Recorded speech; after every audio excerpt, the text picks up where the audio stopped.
are about to experience dramatic. Americans are going to experience their premiums increasing by $1,000 or $2,000 per month. These are working class and middle class Americans. Those increases will be unaffordable. Everyday Americans will be unable to go see a doctor when they need one. And yet Republicans continue to bury their heads in the sand and are unwilling to address the affordability crisis that is crushing the American people. This from a group of folks, these extremist Republicans, who spent all of last year lying to the American people, saying to everyday Americans that they were going to lower costs on day one. But we know under Donald Trump and complete Republican control of the House and the Senate, costs haven't gone down in America. Costs have gone up. Housing costs, out of control. Grocery costs, out of control. Electricity bills, out of control. And now health care premiums, skyrocketing, out of control because of Republican inaction and an unwillingness to do anything to make life better for the American people. The Trump tariffs have been a complete disaster. As we approach Thanksgiving and the holiday season, food costs are skyrocketing through the roof, and everyday Americans are experiencing thousands of dollars in additional expense. The economic policies of Donald Trump and the Republican Party have been a complete and total failure. That's why they were routed across the country, thoroughly destroyed by the electorate in state after state after state, because they've done nothing to make life more affordable for everyday Americans, and they've done everything to make life more expensive. Questions? Thank you, Mr. Leader. Earlier today, President Trump posted on Truth Social with regard, I'm trying to pull it up, with regard to the Indiana Republicans not redistricting their map, that Democrats are trying to steal seats everywhere, and we're not going to let that happen. I want to get your response to that. I also want to get your response to him saying we must keep the majority at all costs. How do you interpret that message, and do you believe that Democrats should fight back against that effort at all costs, or what lines are there for Democrats responding to this effort of Donald Trump pressing Indiana Republicans and other Republican state legislators to redraw their maps to kind of steal seats, as you've characterized it, from Democrats in 2026? Yeah, we've made clear from the very beginning that as Democrats, we are not going to let Donald Trump and Republicans gerrymander congressional maps all across the country as part of their effort to rig the midterm elections. Why has Donald Trump launched this extraordinary and unprecedented effort to gerrymander congressional maps throughout the country? They're the ones that claim heading into this year they had this big, broad, beautiful mandate. Where is it? It was nowhere to be found on Election Day. Destroyed in Virginia, in New Jersey, in New York, in Pennsylvania, in Georgia, in Mississippi, in California with Prop 50, up and down the ballot and all across the country. The reason why Donald Trump is in full panic mode is because he knows the majority in the House of Representatives is gone. And he's doing everything he can to try to cheat his way to an artificial victory. By the way, this same group of people, this is the lesson that they learned. We came into this year and everyone was talking about how the Democratic Party was dead. Really? As far as I can tell, in the House, the only reason why Republicans have their narrow majority right now is because they stole 3 seats from the people of North Carolina in mid-decade redistricting last year. That's the lesson that they've learned. Because their policies are unpopular, the outcomes are unpopular, they've delivered nothing for the American people. These folks have been a complete and total disaster. And Democrats are the ones leaning in to making life better for the American people. to driving down the high cost of living, to confronting the Republican health care crisis and cleaning up corruption so we actually can deliver a government that makes life better for the American people. So Donald Trump is in full and complete panic mode right now. And so he's lashing out at the people of Indiana, apparently, and beyond. Because these extremists didn't think that Democrats were going to forcefully respond. But I said it from this podium months ago when people were trying to suggest that Democrats did not have the capacity to deal with this issue. Guess what? We did. And now we've seen action in California. We're going to see action in other states like Virginia and Maryland and Illinois. We've seen action in Utah. We see a lawsuit in New York. We're going to continue to forcefully and creatively respond. It's not even clear that Republicans are going to net a single seat when this is all said and done. As a matter of fact, it might even be the opposite. And it will serve them well. They started this, we're finishing it. Leader. Mr. Leader, two questions. One on health care. The president said over the weekend that he's had some conversations with Democrats about some type of direct payment plan, giving money back to people. Have you had any conversations with the president, or are you aware if he's had any conversations with members? And then secondly, on Epstein, the president also just said a short time ago that he might be willing to sign this measure if it clears both chambers.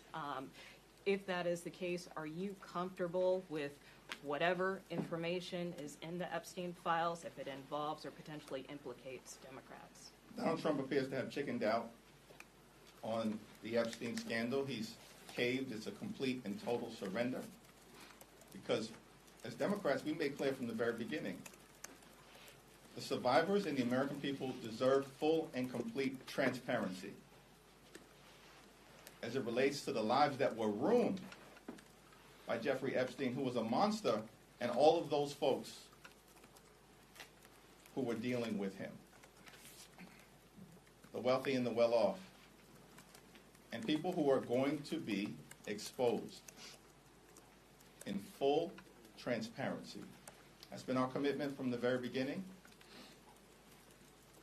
And it's closer to happening this week.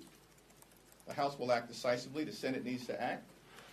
And Donald Trump just needs to step out of the way and let the chips fall where they may. Now, in terms of the first part of your question, I have no idea what Donald Trump is talking about. I certainly haven't had a conversation with him. I have no visibility into Leader Schumer having a conversation with him. I don't know a single member of the House Democratic Caucus who has had a conversation with Donald Trump. These people continue to bury their heads in the sand and then lie to the American people. This is not that complicated. Time has run out as it relates to extending the Affordable Care Act tax credits. The most viable path forward is for those Republicans, all we need is a handful, to join our discharge petition, just like a handful joined the discharge petition related to Jeffrey Epstein and those files. All we need is a few Republicans to join the House Democratic Caucus discharge petition, and we can extend the Affordable Care Act tax credits for 3 years to provide the American people with the certainty that they need that their health care costs are not going to explode. Leader Jeffries. Hold on. Thanks. Third row. Thank you. Congresswoman Marie Gluesenkamp-Perez has moved to formally disapprove of Congressman Jesus Troy Garcia for his kind of maneuvering with his reelection bid. I'm curious, what's your stance on that, and whether you're telling Democrats to vote against formally reprimanding him? I strongly support the motion to table that will be brought this evening, and I expect that it will succeed. Leader Jeffries. Thanks. Third row. Do you think that the manner in which Congressman Garcia retired abruptly for only his chief of staff to take his place, do you think that was wrong? Here's what I think. The American people are focused on the high cost of living in the United States of America. That's what they're focused on. The affordability crisis, that's what the results were all about during the first Tuesday of this month, when Republicans were shellacked throughout the country because they have failed on the economy, and Democrats actually have a vision all over the country to drive down the high cost of living and deal with the affordability crisis that exists in the United States of America. As House Democrats, that's what we're going to continue to focus on. I do not support this so-called resolution of disapproval, and I strongly support Congressman Chuy Garcia. He's been a progressive champion in disenfranchised communities for decades, including during his time in Congress, and he's made life better for the American people. Thanks. Thanks, Leader. You put forward a 3-year extension proposal for ACA subsidies. Some Republicans have put forward alternative proposals that don't go as far in terms of the time, the length. I'm wondering, would you be willing to potentially accept or work through a negotiation on a shorter amount of time frame, if you end up getting Republicans' support for something like that? Time has run out in terms of the games that Republicans have played as it relates to extending the Affordable Care Act tax credits. Now in July, Republicans rushed back to Washington. Why? So they could enact the largest cut to Medicaid in American history. In the same bill, they ripped $186 billion in funding from SNAP, the largest cut to nutritional assistance in American history. And in doing so, literally stole food from the mouths of hungry children, seniors, and veterans. And all of that was done, setting in motion closures of hospitals, nursing homes, and community-based health centers. All of that was done in that one big ugly bill. Why? So that Republicans could reward their billionaire donors with massive tax breaks. And then they made those tax breaks permanent. Those massive tax breaks for their billionaire donors, they were scheduled to expire on December 31st, the same day as the expiration of the Affordable Care Act tax credits. But Republicans could not be bothered to keep health care affordable for working class Americans, middle class Americans, and everyday Americans. These extremists are unserious. And they've refused to take yes for an answer over and over and over again. Leader Schumer put forth a very reasonable proposal, a 1-year extension, plus a bipartisan commission to discuss what happens relative to health care affordability moving forward. Republicans rejected it because they're unserious. And so our proposal about the path forward is our proposal about the path forward, a clean 3-year extension. Leader Jeffries.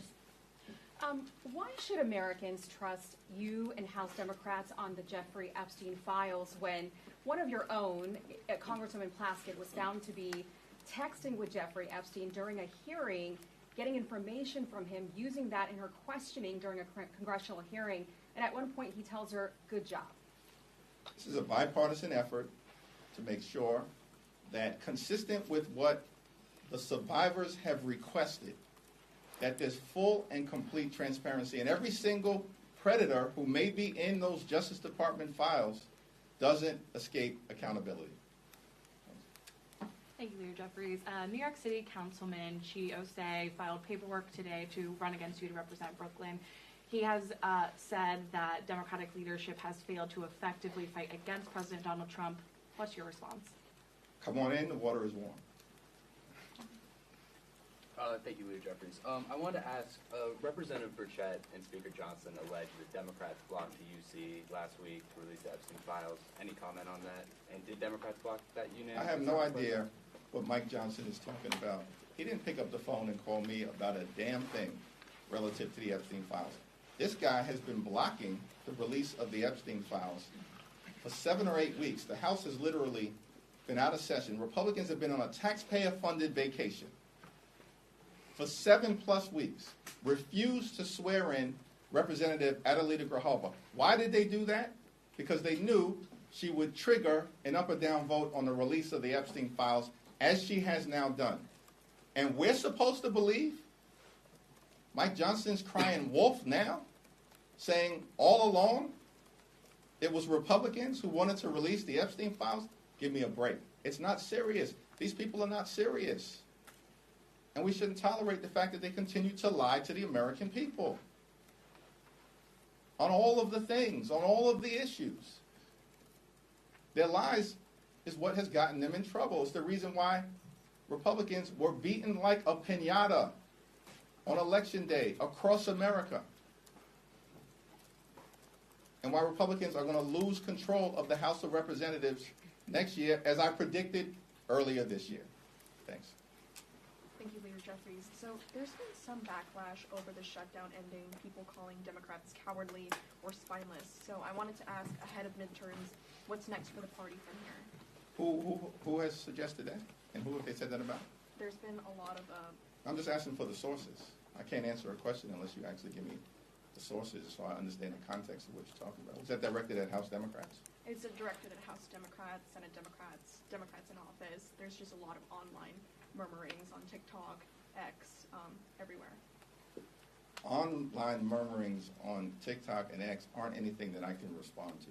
What I can respond to is the fact that Democrats in the House, partnering with Democrats in the Senate, have waged a courageous battle on behalf of the health care of the American people, fighting to protect Medicare, Medicaid, the Affordable Care Act, our hospitals, our nursing homes, our community-based health centers, and the fact that it's Democrats who believe in this great country of ours that access to high-quality and affordable health care cannot simply be a privilege that is available only to the wealthy, the well-off, and the well-connected. Health care has to be a right that's available to every single American. And the American people know that we're on their side in the context of that health care fight. And by the way, Democrats have been winning elections despite all of the exaggerated news of our demise since January of this year with the special election in Iowa. That was in January in a district that Donald Trump had just won by 21 points. And then we won a special election in New York by 30 points. In February, a special election in Pennsylvania. And then we won a special election in Wisconsin, a state that Donald Trump had just won. That was in April. And we won it by 11 points. In Wisconsin, a swing state. That never happens. In April, and then in May, we won a special election in Omaha, defeated a 3-term Republican incumbent, elected the first African-American ever to be the mayor of the all-American city of Omaha. On and on and on. Since January, what do you not get about what's happening in America?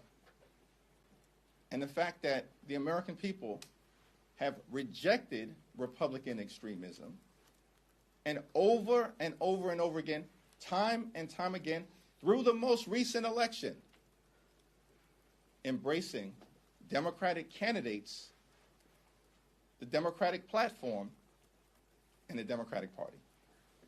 Thanks. Sorry, Kevin, and then I'll Obviously, there's no commitment at this point for any sort of action on this Epstein bill over on the Senate side. If it gets a veto-proof majority, if we're talking 100-some-odd Republicans and they don't take it up over there, what does that tell you? What is your reaction? Well, I think it's going to be important for Senate Republicans to follow the lead of what is going to be a strongly bipartisan vote in the House, obviously led by Representative Massey and by Roe. And I'm thankful for the leadership of both of them. But it's going to be strongly bipartisan in the House, and it probably will be a veto-proof number, certainly given the fact that Donald Trump has just caved once again, spectacularly and publicly, and now wants to pretend, lie to the American people, that Donald Trump all along has been interested in the Epstein files released. Really? Literally, just a few days ago, you summoned Lauren Boebert to the Situation Room to try to continue the Jeffrey Epstein cover-up. Think about this. This is where we're at in America. John F. Kennedy, who created the Situation Room and was in the Situation Room in 1963 during the Cuban Missile Crisis. Bill Clinton, in the Situation Room, dealing with the tragedy of the Oklahoma City bombing in 1995. President Barack Obama in the Situation Room in 2011 during the successful raid on Osama bin Laden in Pakistan. But in 2025, this is what it's come to in America. Donald Trump is using the Situation Room to advance the cover-up of the Jeffrey Epstein files. This is why Republicans are being rejected all across the country. These are both unserious and dangerous people at the same time. Thanks. Saudi Prince Mohammed bin Salman is meeting with the president tomorrow, and there's talk of him coming to the Hill. If you had the opportunity, would you participate in such a meeting? And just in general, what's your response to him coming up here? Yeah, I haven't had the opportunity to formally review any invitation relative to a possible visit to the Hill, but you know, I'll review it in good faith, as we always do with respect to foreign leaders. Do you have any concern, just given his involvement in previous years in the killing of the Washington Post journalist? I look forward to having that conversation with Gregory Meeks and Adam Smith and Jim Himes about what would be the appropriate approach. The clock's already ticking toward January 30th. Can you report on any progress on the appropriations bills? Are we making any progress on minibus 2? You know, the Senate's going to be out for Thanksgiving, Christmas. I'm just wondering if we're going to be facing another shutdown sort of scenario. Well, our approach as it relates to the upcoming government funding deadline on January 30th is going to be the same as it's always been. We reject a my way or the highway approach. But we, of course, as Democrats, are willing to lean in to finding a bipartisan path forward to enact a spending bill that meets the needs of the American people in the area of health, public safety, and their economic well-being, which means finding ways to drive down the high cost of living and reverse the failed Republican policies that have made life more expensive in the United States of America. At the same period of time, the deadline that we're focused on, well in advance of January 30th of next year, is December 31st of this year. It's time for Republicans to actually do something to make life more affordable for the American people.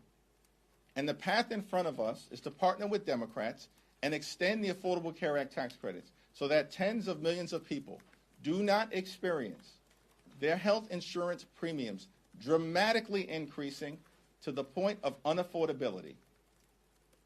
Because if that happens, it affects everybody across America. In fact, I think the 10 states most impacted if the Affordable Care Act tax credits are allowed by Republicans to expire are West Virginia, Wyoming, Alaska, Mississippi, Tennessee, Texas, Alabama, South Carolina, North Dakota, and South Dakota.